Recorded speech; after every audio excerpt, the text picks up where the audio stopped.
Very good morning to all of you. देखिए students, हम आजकल जो डिस्कशन कर रहे हैं वो वैदिक काल के बारे में कर रहे हैं, वैदिक काल की विभिन्न अवस्थाओं के बारे में। आपने सामाजिक जीवन के बारे में पढ़ा, ऋग्वैदिक और उत्तर वैदिक काल के, और आपने वैदिक काल के आर्थिक जीवन के बारे में पढ़ लिया है। आज जो हम डिस्कशन करेंगे वो वैदिक कालीन धार्मिक जीवन के बारे में करेंगे, जिसमें ऋग्वैदिक और उत्तर वैदिक दोनों कालों का हम डिस्कस करेंगे। ठीक है, तो पहले हम बात करते हैं ऋग्वैदिक काल में धार्मिक जीवन किस प्रकार का था, धार्मिक व्यवस्था किस प्रकार की थी। तो देखिए, ऋग्वैदिक काल में जो हमारा धर्म था वो बड़ा ही सादा, बहुत ही सरल धर्म था। ऋग्वैदिक काल में तो मूलतः प्राकृतिक शक्तियों की पूजा की जाती थी।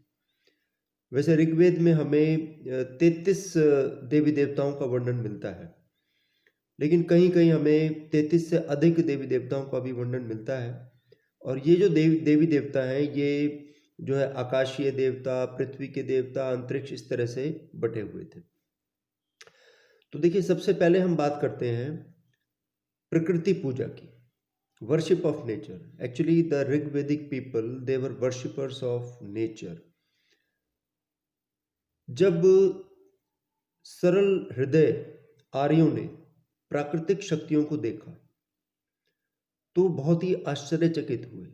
जैसे जो प्रारंभिक मानव था वो प्राकृतिक शक्तियाँ, जैसे सूर्य है, चंद्रमा है, तारे हैं, इनको देख के बहुत ही अचंभित होते थे।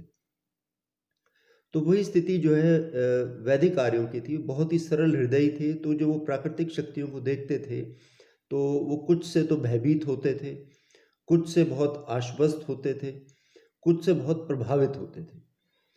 तो इन सभी प्राकृतिक शक्तियों को उन्होंने देवी देवताओं का नाम देकर उनकी पूजा उपासना आरंभ कर दी।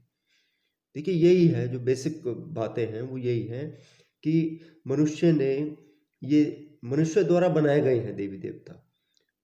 You know, naturally they existed but they have been named by the people.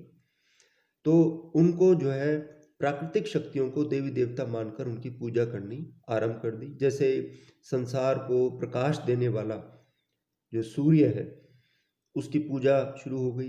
पृथ्वी से आप देखिए कि कोई भी चीज़ उत्पन्न हो जाती है, पेड़ पौधे, उन पौधों पे जो है फूल फल जो लगते हैं, तो वो उर्वरता का प्रतीक हो गई। इस रूप में उसकी पृथ्वी की पूजा शुरू हो गई। आकाश जो कि अपने वक्ष में, जिसने सूर्य, चंद्रमा, तारे छिपाए हैं, तो वो उनसे वो बहुत प्रभावित हुआ। और वायु जो कि पशुओं के लिए, मनुष्य के लिए बहुत आवश्यक है, तो वो इस तरह से, जैसे प्रातः की देवी उषा, इसकी पूजा शुरू हो गई। तो इस प्रकार से they were the worshippers of nature, प्रकृति के पुजारी थे, क्योंकि इससे ज़्यादा उनको पता भी नहीं था, वो बहुत ही सरल हृदयी थे। अब प्रश्न आता है कि वैदिक देवता कौन कौन से थे, ऋग्वैदिक काल के देवता। तो देखिए, मैंने आपको बताया कि जो ऋग्वैदिक देवता थे वो प्रकृति की शक्तियों के प्रतिनिधि थे, जिनका फिर बाद में मानवीयकरण किया गया। यहाँ हमें बहुदेववाद के दर्शन होते हैं। बहुदेववाद का मतलब कि एक से अधिक देवी देवता में विश्वास करना। तो देखिए, आर्यों ने, जैसे मैंने आपको बताया कि ऋग्वैदिक आर्यों ने अपने देवताओं को मतलब उनके जो कुल मिलाकर देवता, वो 33 देवी देवता हैं, उनको 3 भागों में विभक्त किया है। ठीक है, 33 देवी देवताओं को, हर एक में 11-11 देवी देवता हैं। एक तो पृथ्वी के देवता। अब पृथ्वी के देवता, एक तो पृथ्वी ही हो गई, फिर अग्नि, सोम, बृहस्पति और अन्य। ये मुख्य है जो मैंने आपको बताए, पृथ्वी, अग्नि, सोम, बृहस्पति। इसके बाद अंतरिक्ष के देवता। अंतरिक्ष के देवताओं में इंद्र, वरुण, वायु, यम, प्रजापति और अन्य देवता।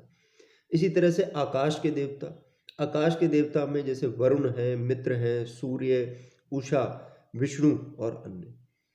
तो इस प्रकार से वैदिक देवताओं को 33 वैदिक देवता माने गए और उनको 3 भागों में विभक्त किया गया, जो कि पृथ्वी के देवता, अंतरिक्ष के देवता और आकाश के देवता में उनको जो है शामिल किया गया।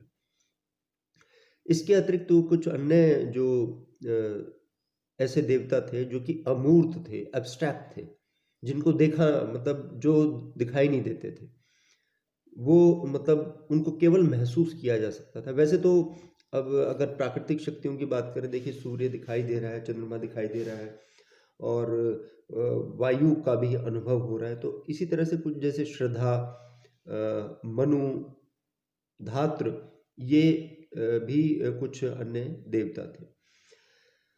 तो देखिए एक जैसे जो इनके प्रमुख देवता थे, उनमें से एक थे वरुण। वरुण को आकाश, पृथ्वी और सूर्य का निर्माता माना जाता है। आकाश, पृथ्वी और सूर्य का निर्माता। ऐसा माना जाता है कि वरुण को विश्व की प्रत्येक घटना के बारे में जानकारी होती है उसको। सूर्य और चंद्रमा उसकी आंखें हैं, जो कि एक गुप्तचर की भांति जो है प्रत्येक व्यक्ति के कर्म की सूचना जो है प्रदान करते हैं। पापियों को दंड देता है वरुण, और उसकी कृपा से व्यक्ति कृतार्थ भी हो जाता है, ऐसा माना जाता है। तो वरुण को सत्य और नैतिकता का स्वामी मान लिया गया।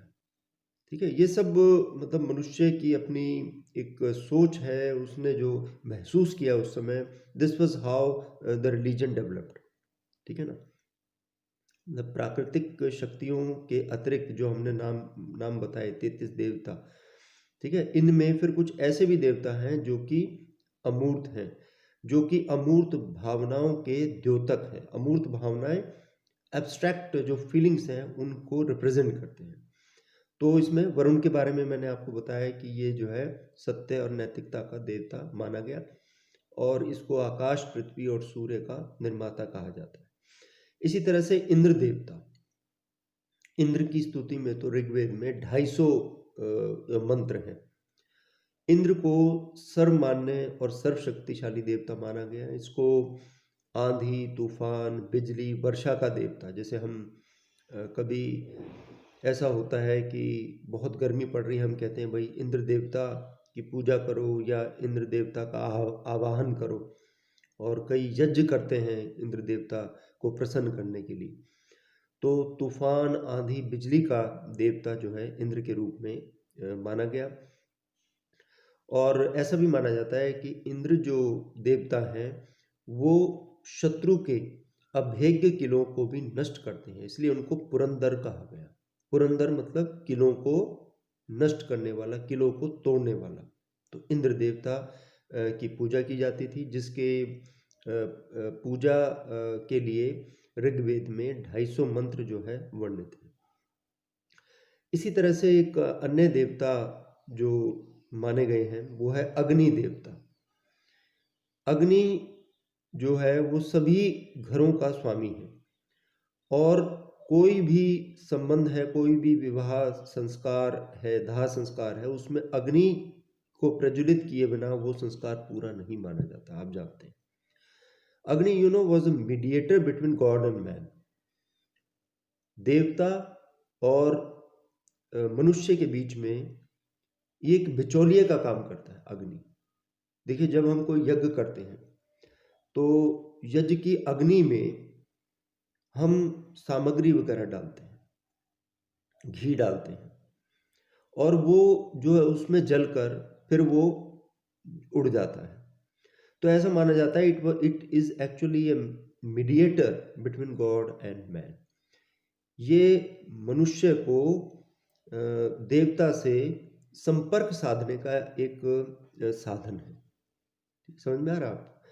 तो ये जो है अग्नि का महत्व, ये मनुष्य और देवताओं में मध्यस्थ की भूमिका निभाता है, और अग्नि की प्रशंसा में 200 मंत्र हैं।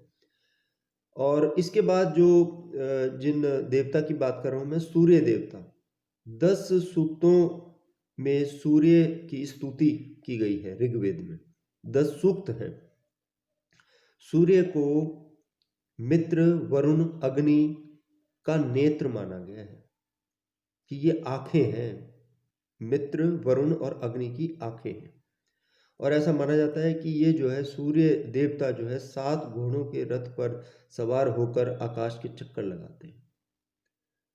जो 10वां मंडल है ऋग्वेद का, उसमें सूर्य को सब लोकों का पालन करने वाला बताया गया है। आप अक्सर गायत्री मंत्र का जाप करते हैं, ओम भूर्भुवः स्वः जो है। आप जानते हो कि ये जो मंत्र है, ये किसको समर्पित है? ये भी सूर्य देवता को ही समर्पित है, अगर क्वेश्चन आ जाए तो। जो प्रसिद्ध गायत्री मंत्र है, ये हमारे ऋग्वेद में वर्णित है। मैंने आपको बताया था जब स्रोत पढ़ाए थे। तो ये जो मंत्र है, तत्सवित्र, सवित्र मतलब सूर्य, तत्सवित्र वरेण्यम, तो ये भी सूर्य को ही समर्पित है। और पूषण भी सूर्य देव को ही समझा गया है, जो पशुओं का जो देवता जो माना जाता था, पूषण। इसके बाद हम बात करते हैं और जो अन्य देवी देवता, जैसे उषा। उषा जो है प्रभात की देवी, प्रातः की देवी उषा कहलाती थी। इसी तरह से नासत्य या अश्विन, तो अश्विन भी जो भगवान हैं, वो दुरात्माओं को दूर करके अंधकार को हटाते थे, ऐसा माना जाता था। और इसके अतिरिक्त अन्य देवी देवता, जैसे कि Brihaspati, Yami, Soma. Soma was also considered as a god. सोम रस का सेवन भी किया जाता था। दूध सोम रस जो है देवताओं को प्रसन्न करने के लिए जो है घी, दूध, सोम रस की भेंट भी चढ़ाई जाती। सोम को भी भगवान के रूप में समझा जाता था। अच्छा, ये सारे देवी देवताओं की मैं बात कर रहा हूँ, लेकिन आर्यों का एक और कंसेप्ट था, ऋग्वेदिक आर्यों का। वो सोचते थे कि जो इस ब्रह्मांड को, इस सृष्टि को जो चला रही है शक्ति, वो एक है। बेशक उसके अलग अलग नाम हैं, अलग अलग रूप हैं शक्तियों के, लेकिन वो बहुदेववादी होते हुए भी एक ईश्वरवाद में विश्वास रखते थे। वो कहते हैं कि एक ऐसी शक्ति है जो सबको संचालित कर रही है। उनके आराधना और यज्ञ के जो तरीके होते थे, वो बहुत ही सरल होते थे। कोई भी घर के स्त्री पुरुष जो है अपने घर में यज्ञ कर सकते थे। उसके लिए ब्राह्मणों का घरों में बुलाना वो आवश्यक नहीं होता था। जैसे कि आज के समय में तो आप देखते हैं कि ज़्यादातर लोग जो है अपने घरों में किसी ब्राह्मण को बुला के यज्ञ करवाते हैं। लेकिन ऋग्वेदिक काल में स्त्री पुरुष जो है अपने घर में ही स्वच्छंद वातावरण में बैठकर यज्ञ के कार्य संपूर्ण किया करते थे।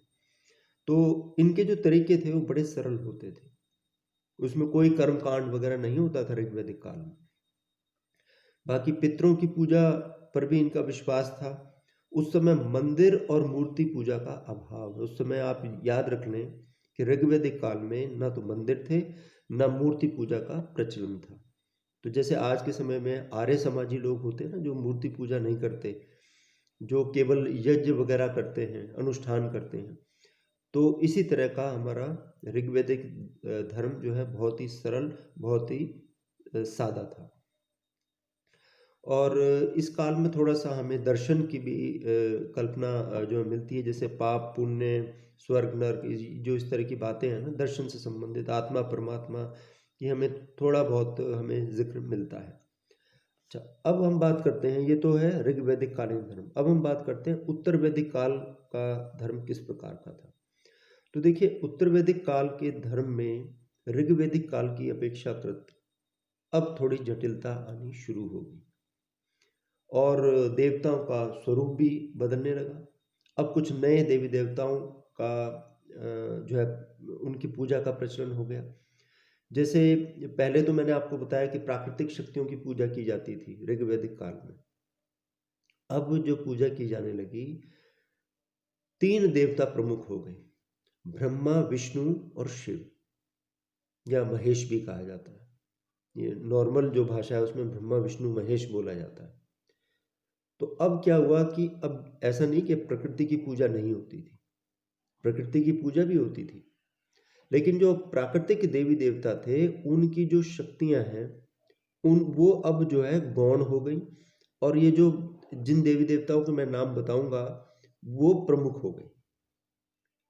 जैसे ब्रह्मा विष्णु शिव, ये जो है इन्होंने प्रमुखता हासिल कर ली। इस काल में अधिकांशतः लोग ब्रह्मा विष्णु शिव के पुजारी थे, और जो प्राकृतिक शक्तियां थी अब उनका जो महत्व है वो पहले से कम हो गया, वो गौण हो गई। ब्रह्मा, आप जानते हो, सृष्टिकर्ता, सृष्टि का निर्माता, ठीक है। Brahma is considered as a creator of this universe. Vishnu, Vishnu जो पालन करता, यानी preserver, preserver of this universe. And Shiva, Shiva is considered as a destroyer, यानी सृष्टि को नष्ट करने वाला।